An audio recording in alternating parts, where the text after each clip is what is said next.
Muy buenos días, buenas tardes o buenas noches.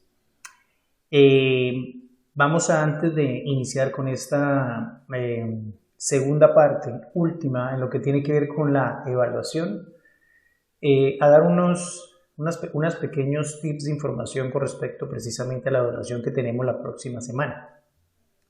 En primera instancia, recuerden, chicos, que la evaluación quedó aplazada para el día jueves 30 de abril en el mismo horario de 8 a 11 de la mañana. Esto, mmm, Recuerden que el procedimiento es que yo subo la evaluación muy sobre las 8 de la mañana. Ustedes la desarrollan en una hoja de papel, le toman la imagen y me la regresan por el mismo medio, por el pizarrón de tareas de la plataforma. Antes, por supuesto, de que se cierre la hora de entrega, que es a las 11 de la mañana. Con respecto también a la evaluación, pues con esta presentación terminaríamos de abarcar el tema que entra en evaluación. Antes de que ocurriera el inicio de este aislamiento con el grado 6.2 particularmente, habíamos avanzado un poquito más. Sin embargo, no era así con el grado 6.1, entonces para emparejar las cosas vamos a dejar hasta el tema con el que cerramos en esta presentación. Felicito también a las personas que enviaron ya el trabajo.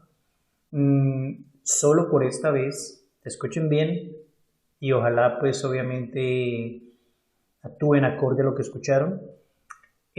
Solo por esta vez, las personas que ya no enviaron la tarea y por tanto ya se cerró esa oportunidad o ese tiempo de espera de entrega, lo pueden hacer, la entrega, vía el correo de la plataforma. Pero tengan en cuenta que eso se va a hacer solo esta vez. Los demás trabajos que dejemos, bien sea en lo que queda de este periodo o en el segundo periodo, se debe hacer la entrega oportunamente a través del pizarrón de tareas. Ahora, también debo aclarar, todos los videos que se han subido deben tener comentario. El comentario consiste en el nombre y el apellido junto con el grado de cada persona, pero no deben enviar ninguna evidencia ni al correo ni por pizarrón de tareas de que se hizo ese comentario. ¿Por qué? Porque el comentario se hace en YouTube directamente y ahí queda registrado de forma permanente, entonces es suficiente con que hagan el comentario en YouTube. No se preocupen por eso. Bien, iniciamos. Entonces, en la presentación anterior habíamos cerrado con la definición de ángulo, por si acaso lo recordamos, un ángulo, recuerden, es la medida de un sector circular que se forma al hacer girar sobre un mismo punto llamado vértice una semirrecta con respecto a otra que permanece fija. Eso esencialmente es un ángulo. Habíamos dicho además que las unidades en que se miden los ángulos son los grados, que existe un aparatico que se llama transportador, que precisamente nos permite medir de forma directa los ángulos y nos da las unidades de esos ángulos en grados. Lo que vamos a ver a continuación entonces es, ya sabiendo qué es un ángulo y sabiendo medirlo, en qué manera se clasifican, de acuerdo a sus características, de acuerdo a la relación de un ángulo con otro, pues en qué clases se agrupan los ángulos existentes. Bien, hay una primera clasificación que se hace según cuánto miden, de acuerdo a los resultados que nos haya dado el transportador de la medición específica de un ángulo, pues obviamente los podemos clasificar en las 6 formas en que aparecen en esta diapositiva. Si el ángulo mide menos de 60 grados, entonces en este caso tenemos el ángulo agudo desde 0 grados hasta 89 grados, hablaríamos de un ángulo agudo, Cuando ya mide exactamente 90 grados, no más, no menos, sino exactamente 90 grados, hablamos del ángulo recto. Fíjense que el ángulo recto es el único que tiene una simbología especial aquí en su dibujo, donde armamos un cuadrado, los demás tienen el arco, que corresponde al giro de la semirrecta.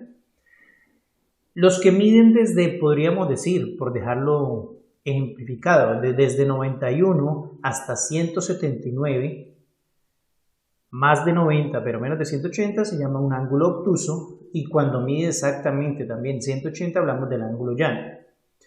Cuando ya sobrepasa los 180, dígase desde 181, pero no sobrepasa los 360, háblese de 359, estamos hablando de un ángulo cóncavo. Y cuando ya hablamos de una vuelta completa, 360 grados exactamente, hablamos del ángulo completo. Bien, un pequeño paréntesis aquí, recuerden que toda esta información ustedes la tienen en la guía, entonces ustedes pues ojalá estén revisando esta presentación utilizando la guía que tienen a la mano. Bien, existe otro tipo de clasificación, y es la que se hace según la suma o el total de la suma de dos ángulos o más. Cuando tenemos dos o más ángulos, recuerden que aquí el mínimo es 2, pero de ahí en adelante puede haber infinita cantidad de ángulos. Cuando tenemos dos o más ángulos que al sumarse da un total de 90 grados exactos, hablamos de ángulos complementarios, que cuando son dos o más cuya suma totaliza en 180 grados, hablamos de ángulos suplementarios, que cuando tenemos ese tipo de ángulos que están unidos por el mismo vértice y además comparten un lado, como dice acá, pueden ser dos, pueden ser más, hablamos de ángulos consecutivos, como aquí alfa y beta, pues obviamente conforman dos ángulos consecutivos. Cuando hablamos de ángulos opuestos por el vértice, hablamos de ángulos que comparten el mismo vértice y está uno al lado opuesto del otro. Que si uno está a la derecha, el otro estará a la izquierda, que si uno está arriba, el otro estará abajo. Por eso es que hablamos aquí de que los ángulos 1 y 2 son opuestos por el vértice, porque comparten el mismo vértice y además está uno a la izquierda y el otro a la derecha. Que el ángulo alfa es opuesto por el vértice al ángulo beta, porque alfa está arriba y beta está abajo y comparten el mismo vértice. Bien, y por último, los ángulos que son adyacentes tienen que cumplir dos condiciones para ser adyacentes, para ser llamados adyacentes. Tiene que ser la suma de que sean consecutivos y además que sean suplementarios, es decir, tienen que estar uno al lado del otro, compartir un mismo vértice, compartir un lado y además que su suma, en este caso de alfa más beta, sea un ángulo llano o un ángulo de 180 grados. Por demás tenemos solo una condición, el único problema viene siendo aquí con los adyacentes, que en última son los que tienen que cumplir dos condiciones. Repito, que sean consecutivos y que sean suplementarios. Bien, esas son las dos formas en que nosotros clasificamos entonces los ángulos, de acuerdo a su medida y de acuerdo a la suma de sus medidas. Un primer ejercicio, pero antes de hacer el ejercicio, un paréntesis. Chicos y chicas, recuerde que los ejercicios que hicimos en la presentación anterior o en el video anterior, más los que hagamos en este video, son ejercicios del tipo de los que van a aparecer en la evaluación. Tengan muy en cuenta eso. Recuerden que la presentación anterior, el video anterior, tenía incluso videos que ejemplificaban cómo se hacían los ejercicios. Este, pues obviamente, también va a tener otro tipo de ejercicios que también van a aparecer en la evaluación. Ténganlo en cuenta porque obviamente es importante que ustedes sepan, pues en cierto modo, qué es lo que se va a evaluar o cómo se va a evaluar también, ¿no? El ejercicio dice lo siguiente: halla la medida del ángulo QRP con el que Juan hace el pase a David.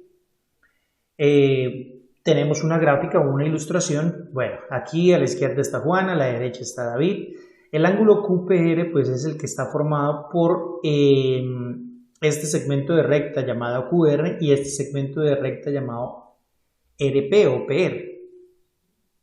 Es decir, este que estoy señalando aquí con el cursor, este que estoy señalando aquí, vendría siendo el ángulo que nos mencionan aquí en el ejercicio, el ángulo QPR. ¿Por qué? Porque lo forman el punto Q, el punto R y el punto P. QRP, perdón. Ahora, tenemos una ilustración.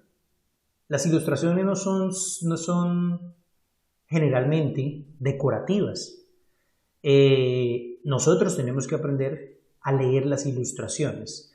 En este caso dense cuenta de que la ilustración nos está dando mucha más información que podríamos leer de la siguiente manera. Aquí tenemos un punto A que junto con el punto R y con el punto Q forman otro ángulo que se podría llamar ARQ y tiene 48 grados de acuerdo a lo que nos da la ilustración, es decir, eso ya es un hecho, lo asumimos como un dato proporcionado por el ejercicio.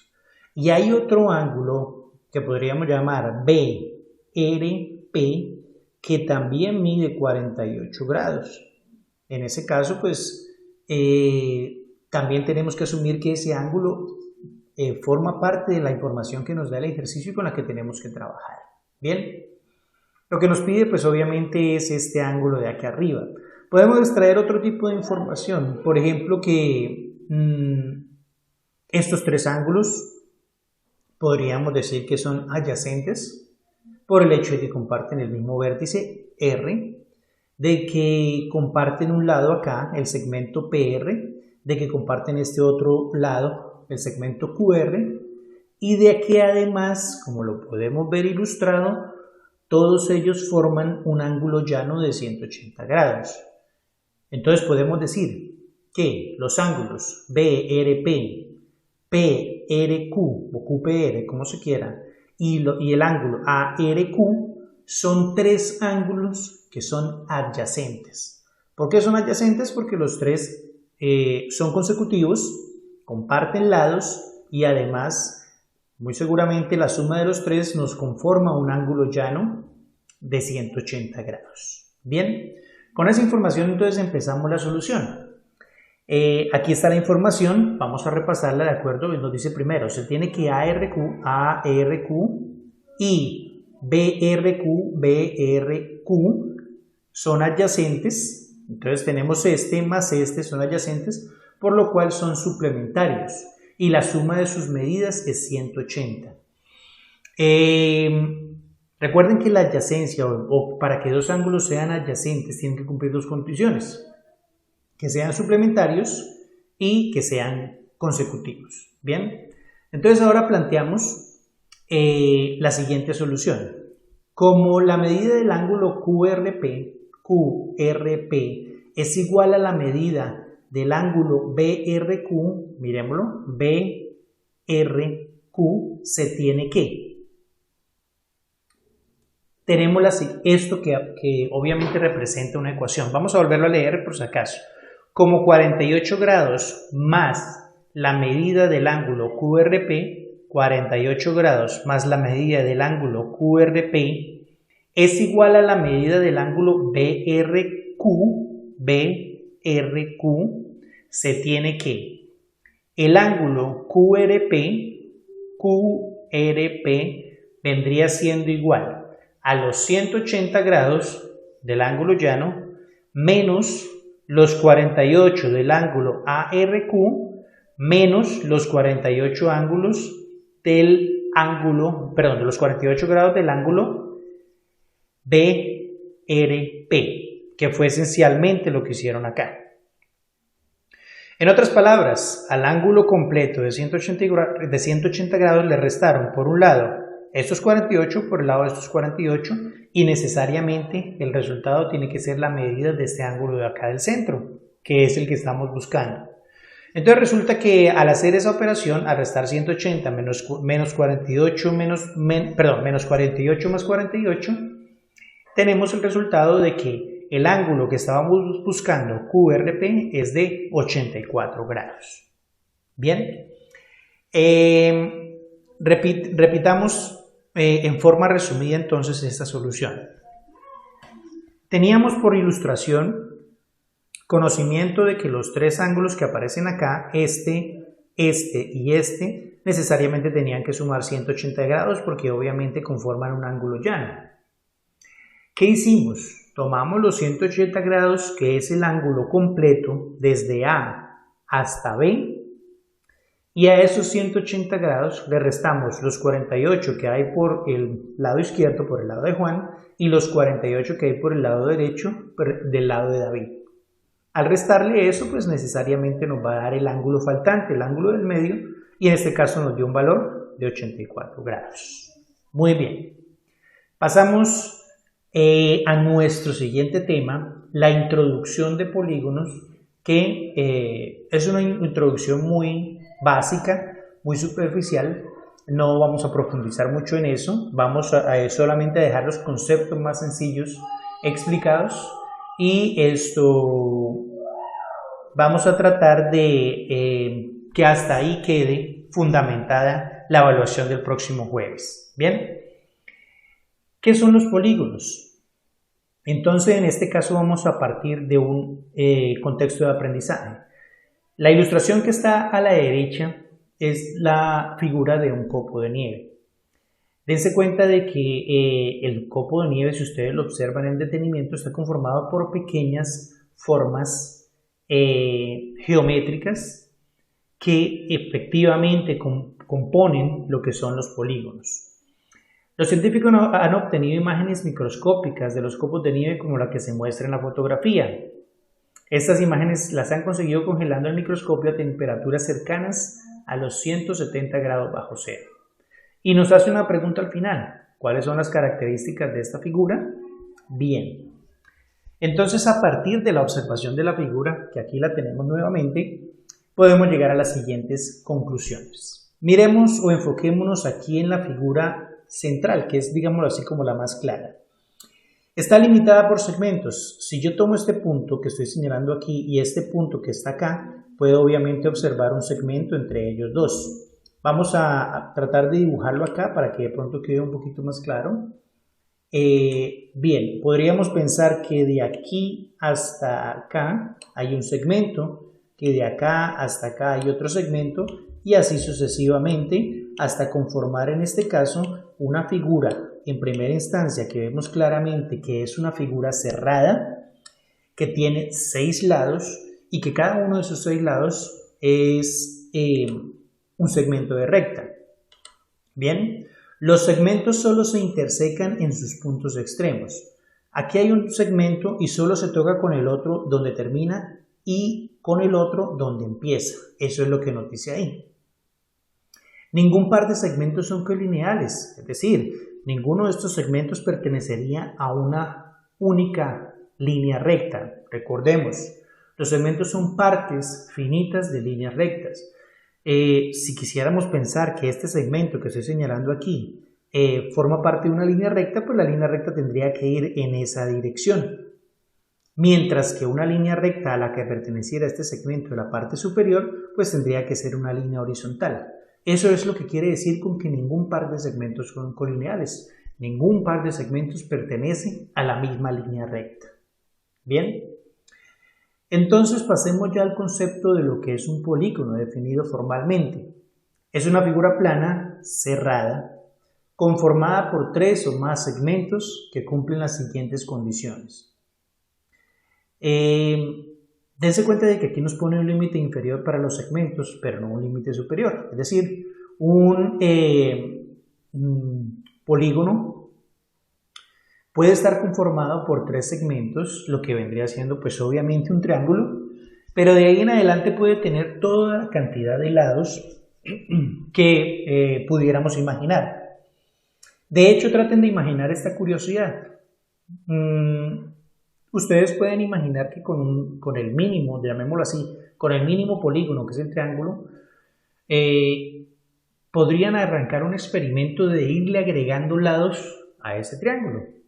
Le agregan uno más, un cuadrilátero, le agregan uno más, un pentágono, uno más, un hexágono, heptágono, octágono, nonágono, decágono, etc. Y así sucesivamente. Ahora, háganse la pregunta. ¿Qué sucedería si yo tengo un polígono con un número infinito de lados? Bien, volvamos a nuestra situación. Como máximo, dos segmentos se encuentran en un punto. Obviamente, observemos acá que en este punto, por ejemplo, Q, solo estaría llegando el segmento PS y el segmento PQ. Eso es lo que nos dice acá. Solamente dos segmentos pueden llegar a un mismo punto. Bien, cada segmento toca exactamente a dos segmentos y no más. Miremos el segmento PQ. El segmento PQ está unido por el punto Q, al segmento QR por acá, y el mismo segmento PQ está unido por el punto P al segmento PS y nada más. Esas son características fundamentales y fáciles de comprender con respecto a los polígonos. Bien, vamos a ver cuáles son las partes que conforman un polígono en cuanto a nomenclatura o identificación nomás. Por ahora estamos viendo los polígonos de una manera puramente cognitiva o conceptual. Están los lados. Son los segmentos que conforman el polígono. En el polígono del copo de nieve, cuya representación se muestra a la derecha, dos de los lados son PQ y ST. Aquí está uno de esos lados, PQ, señalado con rojo, y el lado ST. Los vértices son los puntos donde se interseca cada par de lados del polígono. Entonces tenemos como ejemplos el punto T, el punto U y el punto R. Vamos a señalar aquí con negro uno solo de esos vértices. Les hago una pregunta, chicos y chicas, respóndansela para ustedes. En el punto U, ¿cuáles son los dos segmentos o cómo se llaman los dos segmentos que se unen o se encuentran en el punto U? Los ángulos internos, pues puede ser obvio, pero tienen que estar dentro del segmento, tienen que estar en su interior, por eso se llaman ángulos internos. Y aquí nos dice que están determinados por un par de lados del polígono, por supuesto. Aquí nos ponen el ejemplo del ángulo PST. Vamos a mostrarlo ahí. Dense cuenta de que ese es el ángulo PST, el que está señalado en azul claro. Es un ángulo interno porque está dentro del polígono y está conformado por los puntos P, S y T. Finalmente, las diagonales son los segmentos. Podríamos hablar de que las diagonales son segmentos imaginarios porque esencialmente no forman parte del polígono original. Podríamos pensarlos como elementos geométricos imaginarios que nos sirven para, obviamente, tomar medidas posteriores o hacer análisis u operaciones con el polígono después de determinado, pero que inicialmente no forman parte del polígono. Dice que las diagonales son segmentos que unen dos vértices que no son consecutivos. No son consecutivos porque los que son consecutivos son los de los lados. En este caso tenemos que una de las diagonales es la diagonal QT, que es la que se muestra ahí en color morado. Obviamente esa no forma parte, en este caso, del polígono de este hexágono que está basado en el copo de nieve.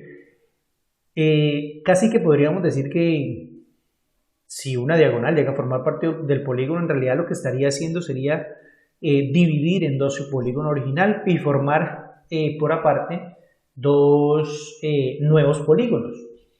Es decir, de ese hexágono, de ese polígono de 6 lados, si nosotros asumimos que el segmento QT es una línea real que sí pertenece al polígono, estaríamos hablando de que tendríamos por aparte un cuadrilátero a la izquierda y otro cuadrilátero a la derecha.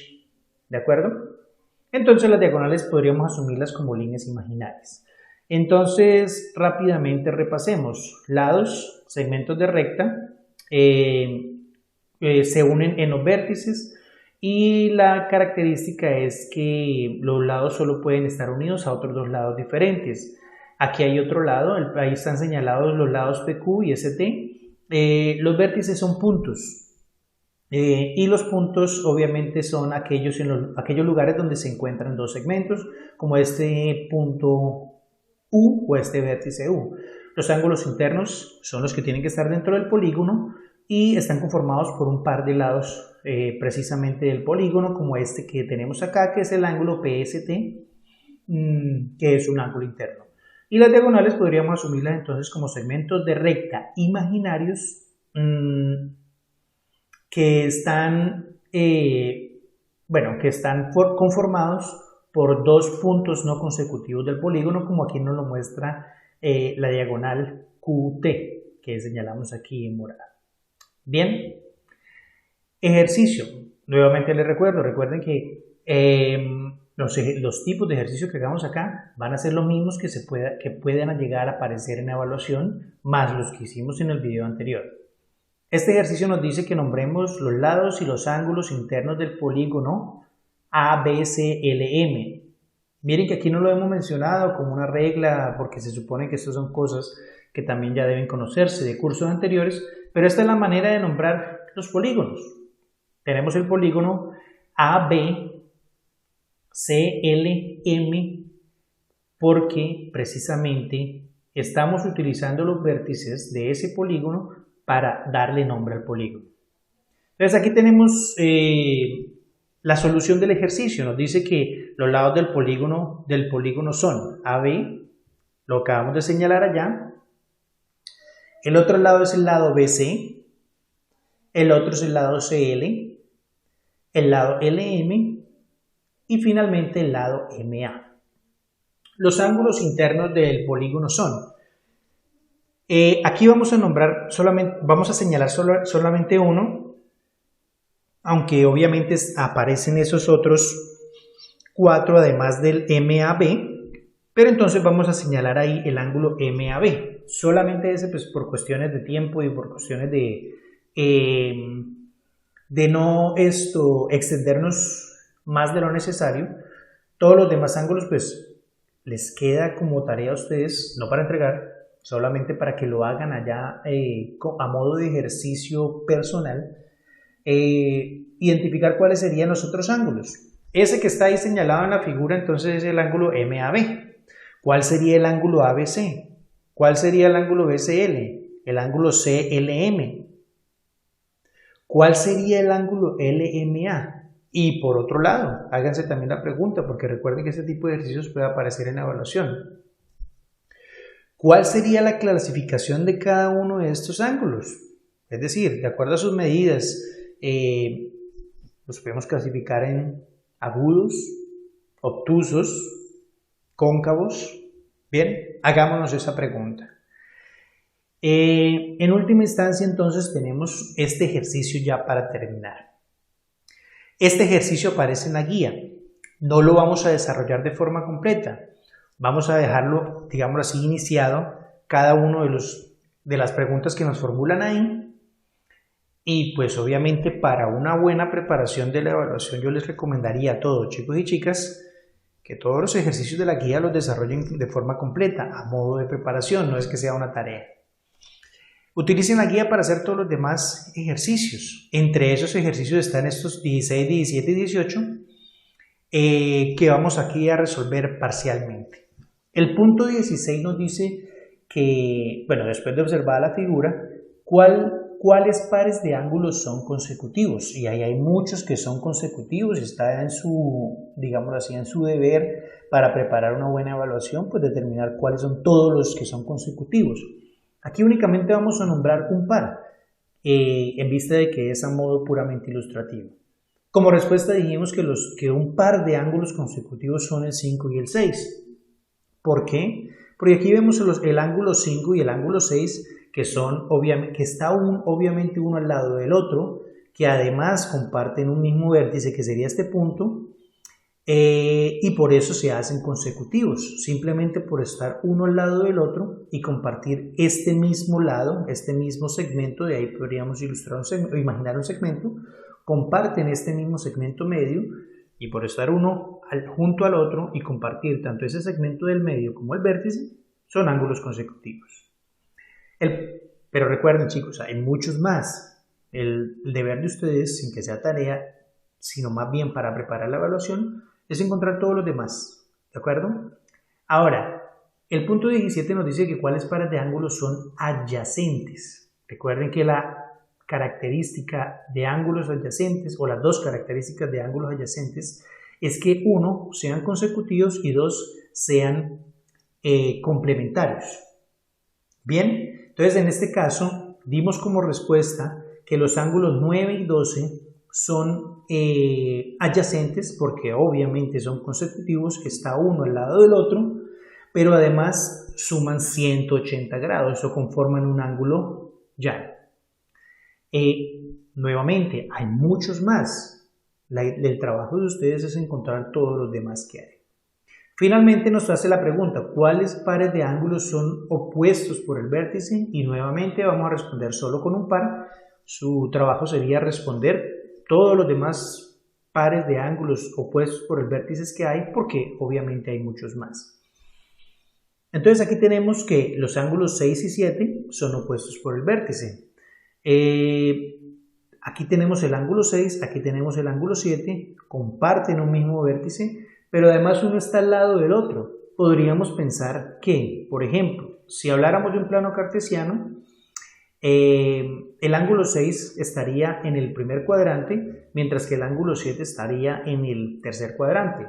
Podríamos pensarlo de otro modo. Podríamos pensar que el ángulo 6 está al nororiente, en este caso, mientras que el ángulo 7 estaría al suroccidente, y en ese caso pues son ángulos cuya dirección es contraria y además comparten un mismo vértice, por eso es que son ángulos opuestos por el vértice.